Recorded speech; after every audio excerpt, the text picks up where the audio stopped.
छुपे हुए सच से पर्दा उठाएंगे। चलिए समझते हैं कि कैसे हमारा रोज का खाना बड़ी बड़ी बीमारियों की जड़ बन सकता है। ये बात ना सच में बहुत गहरी है। देखिए, हार्ट अटैक एकदम से नहीं आता, डायबिटीज एक दिन में नहीं हो जाती और बीपी भी रातों रात नहीं बढ़ता। ये सब एक दिन की गलती नहीं, बल्कि सालों से चली आ रही आदतों का नतीजा होता है। तो फिर सवाल ये उठता है कि अगर ये बीमारियां अचानक नहीं आती, तो आखिर इनकी शुरुआत होती कहाँ से है? कहाँ है इनकी जड़? और इसका जवाब कहीं और नहीं, हमारी अपनी प्लेट में ही है। जी हाँ, इसकी शुरुआत हमारी प्लेट से होती है। हम जो रोज खाते हैं ना, वही हमारे स्वास्थ्य की पूरी कहानी लिखता है। यहाँ तक कि वर्ल्ड हेल्थ ऑर्गेनाइजेशन यानी WHO भी मानता है कि आजकल की ज्यादातर बड़ी बीमारियां किसी इन्फेक्शन से नहीं, बल्कि गलत खान-पान की वजह से हो रही हैं। तो चलिए थोड़ा और गहराई में चलते हैं, पहचान करते हैं उन 3 मेन कल्प्रिट्स की जो हमारी प्लेट में छिपकर हमें धीरे धीरे अंदर से खोखला कर रहे हैं। ये है वो 3 दुश्मन, शुगर यानी चीनी, जरूरत से ज्यादा नमक और बैड फैट्स। नाम सुनने में सिंपल लगते हैं, है ना? पर ये स्वाद के पर्दे के पीछे छुपे हुए साइलेंट एनिमीज हैं। चलिए एक एक करके इनके काम करने का तरीका समझते हैं। तो अब देखते हैं कि ये तीनों चीजें बॉडी के अंदर जाकर आखिर करती क्या हैं, कैसे हमारी सेहत पर असर डालती हैं। सबसे पहले दुश्मन नंबर 1, चीनी। और यहाँ बात सिर्फ मिठाई की नहीं हो रही, ये तो कोल्ड ड्रिंक्स, पैकेट वाले जूस, यहाँ तक के मैदे से बनी हर चीज में छुपी बैठी है। अब इसका प्रोसेस समझिए, बड़ा सिंपल है। जब हम कुछ मीठा खाते हैं या रिफाइंड कार्ब्स, तो बॉडी में ब्लड ग्लूकोज बढ़ता है। उसे कंट्रोल करने के लिए बॉडी इंसुलिन रिलीज करती है, सिंपल। लेकिन जब हम बार बार मीठा खाते हैं तो इंसुलिन भी बार बार निकलता है। एक टाइम के बाद हमारे बॉडी के सेल्स इस इंसुलिन के सिग्नल को इग्नोर करने लगते हैं। इसको कहते हैं इंसुलिन रेजिस्टेंस। अब बेचारा पैंक्रियाज वो और ज्यादा इंसुलिन बनाता है, और ज्यादा, और एक दिन थक जाता है।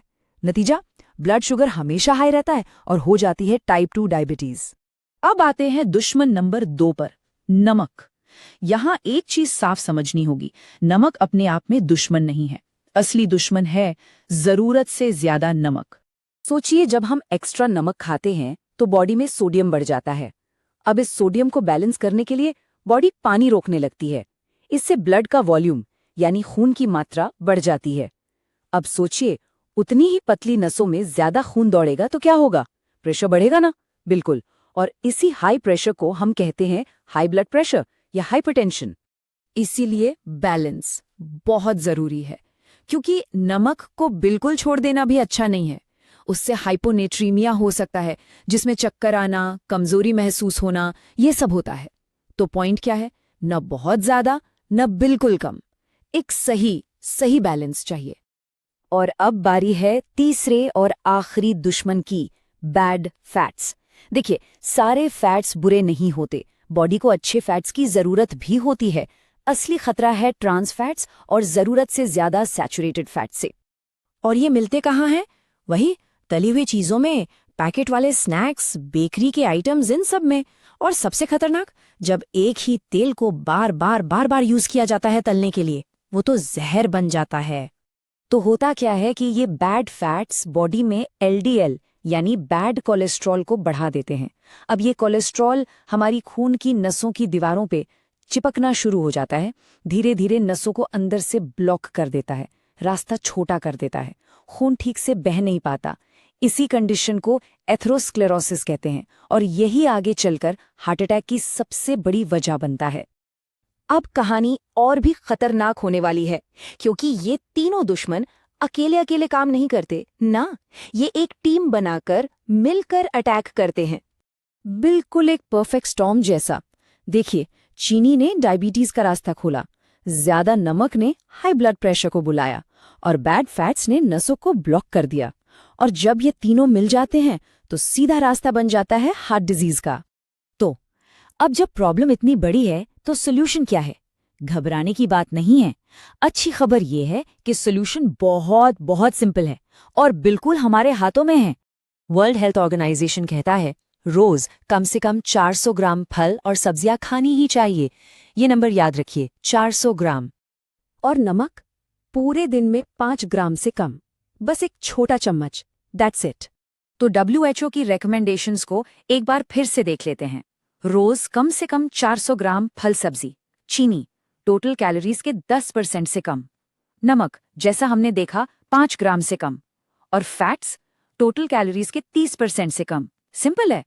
तो सबसे जरूरी बात यह है कि इसके लिए किसी कॉम्प्लिकेटेड डाइट प्लान की जरूरत नहीं है। बस जरूरत है अपनी प्लेट को समझने की, अवेयर होने की कि हम उसमें डाल क्या रहे हैं। ये कंपैरिजन बिल्कुल साफ है, चॉइस हमारी है। एक तरफ है दवा यानी नेचुरल फूड, फल सब्जियां घर का बना खाना, और दूसरी तरफ है बीमारी यानी प्रोसेस्ड फूड, पैकेट वाले स्नैक्स, शुगरी ड्रिंक्स। फैसला हमारे हाथों में है। और ये आखिरी बात हमेशा याद रखिएगा, बीमारी अस्पताल में शुरू नहीं होती, वो हमारी किचन में शुरू होती है। आज हमारी प्लेट में जो है ना, वही डिसाइड करेगा कि 5 साल बाद हमारी जिंदगी हेल्थ से भरी होगी या दवाइयों पर चल रही होगी। तो अगली बार जब प्लेट सामने आए तो एक सवाल जरूर पूछेगा कि इस प्लेट में जिंदगी है या बीमारी। चॉइस सिर्फ और सिर्फ हमारी है।